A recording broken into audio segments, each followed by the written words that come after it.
بسم الله الرحمن الرحيم ardayda dhigata dugsiga Jilal Jadiida Namuudajiya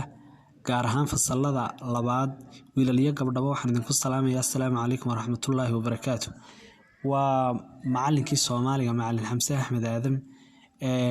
halkan waxaan ku duubi doonaa casharkii koowaad ee aynu soo marinay xagga hawada casharkan waa cutubka labaad casharka koowaad ciwaankiisana waxa la yiraahdaa carab jalqintu waxa weeyaan ardayahay waa qofka carab kala amba qofka aan ereyada qaar kood karin ayaa la yiraahdaa qofkaas carab jalq u leeyahay marka carab jalqintuna waxa weeyaan waa ereye isku soo noqnoqonaya oo isu eegay oo qofka loogu celceliyo si ay uga baado carab la'aantaasi uga baxdo ama ereyada qaar aanu kareynin si uu u karo marka ereyada isu eegay marka loogu celceliyo qofkaas waxa uu fududaanaysa ama taasi waxay u suurto gelinaysaa inuu si fiican oo maxay haytooyin awood ugu yeesho inuu karo ereyadii aanu kari jirin casharkan laba ujeedo ayaynu ka leenahay sababta aynu u dhiganaynaa waa laba ujeedo ayaynu ka leenahay dhigashadiisa ama laba wax baynu ka faa'iideynaa marka aynu casharkan dhigano waa ta koobaad qofka carab jalqinta leh ama ereyada qaar aan karin faa'iido casharkan uu yahay oo marka ereyada soo socdeen sheegaya carab jalqinta markuu ku celceliyo qofka waxa laga yaabaa inuu carab la'aantii ay kaga baaba'do qofka faa'iido ujeedada labaad waxa weeyaan wixii hidaha iyo dhaqanka Soomaalida ee hore uu ahaa si aynaan u ilaabin ayaynu soo xusuusinaynaa amaba aynu dib u baranaynaa wixii ay ku dhaqmi jireen dadkii hore ee Soomaaliyeed maaha waxan wax imaka la abuuray ee waa wax soo jireena wax imaka la abuuray maaha ee waa wax soo jireena casharkan waxa la yiraahdaa sidaan hore u soo sheegay ciwaankiisa carab jalqin waxa la yiri ciwaanka oraahba ka hooseysa aan idin akhriyo oraahda laba isugu akhriya hadalkan soo socda ayaa laba loo akhri doona waa runta oo waa la moodaa oraah kasta marka la akhriyo waxa aad ka dambaysiinaysaa waa runta oo waa la moodaa oraahda kale aad ka dambaysiinaysaa waxa soo noqnoqonaysa oraahda ah waa runta oo waa la moodaa balan akhriyo gorayada geel baa la moodaa waa oraahda ugu horeysa gorayada geel baa la moodaa waa runta oo waa la moodaa bal iga daba akhri ardayahay gorayada geel baa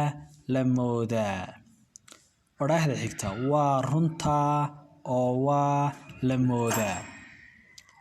gorayadu waa nooc ugaadha kamid ah gorayada geel baa la moodaa waa runta oo waa la moodaa oraahda xigta xunshada xoolaa la moodaa xunshada xoolaa la moodaa waa runta oo waa la moodaa waa runta oo waa la moodaa xunshada xoolaa la moodaa waa runta oo waa la moodaa oraahda xigta dundumada daarbaa la moodaa dundumada daarbaa la moodaa oraahda xigta waa runta oo waa la moodaa dundumada daarbaa la moodaa waa runta oo waa la moodaa oraahda xigta laamiga masbaa la moodaa laamiga masbaa la moodaa waa runta oo waa la moodaa waa runta oo waa la moodaa sidii aan idin sheegayay oraah walba waxa ku xigaysa waa runta oo waa la moodaa saadarteed waxa soo noqnoqonaysa mar walba oraahda ah waa runta oo waa la moodaa imanka si degan baan u akhriyay ujeedaduna waxay ahayd in ay ka daba tiraahdaan si akhriskeeda si fiican ugu dhuuxdaan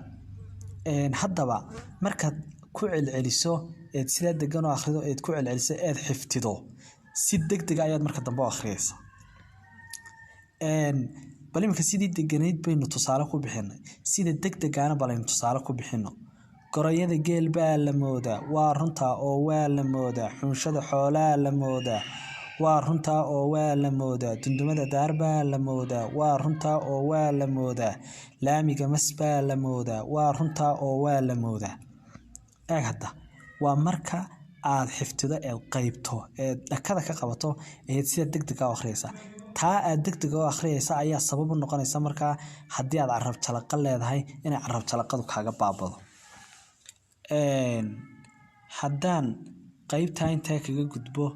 bal anu gudba qaybta labaad qaybtan labaad waxa weeyaan ciwaankeedu shimbiri qaday waay bal iga daba dheh shimbiri qaday qaynaanisay qoys kale tagtay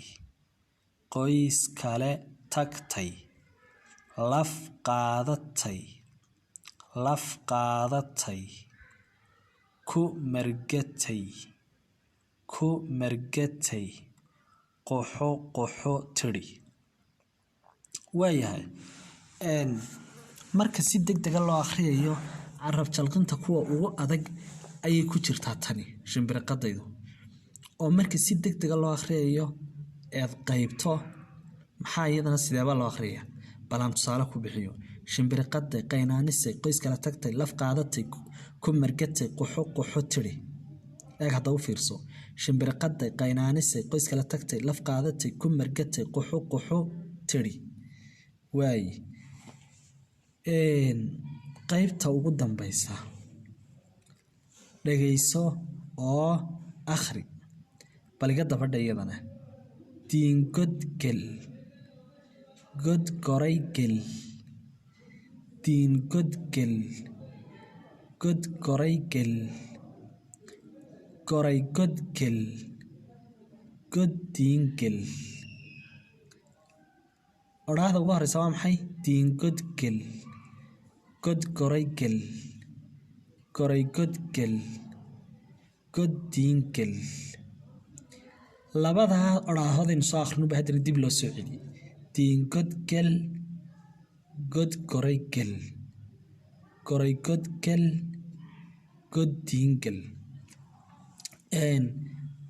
diinku waxa weeyaan waa xayawaanada ku nool baadiyaha mid ka mida waa nooc xamaarata ah oo qolof adag leh gorayguna waxa weeyaan waa gorayada labkeeda ayaa la yidhaha goray amaba goray haldhaa ayaa la yidhahdaa diingodgel goraygel goraygodgel goddiingel diingodgel godgoraygel goraygodgel goddiingel waay sidii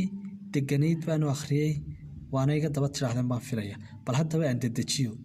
waa marka aad qaybto amaba markaad xiftido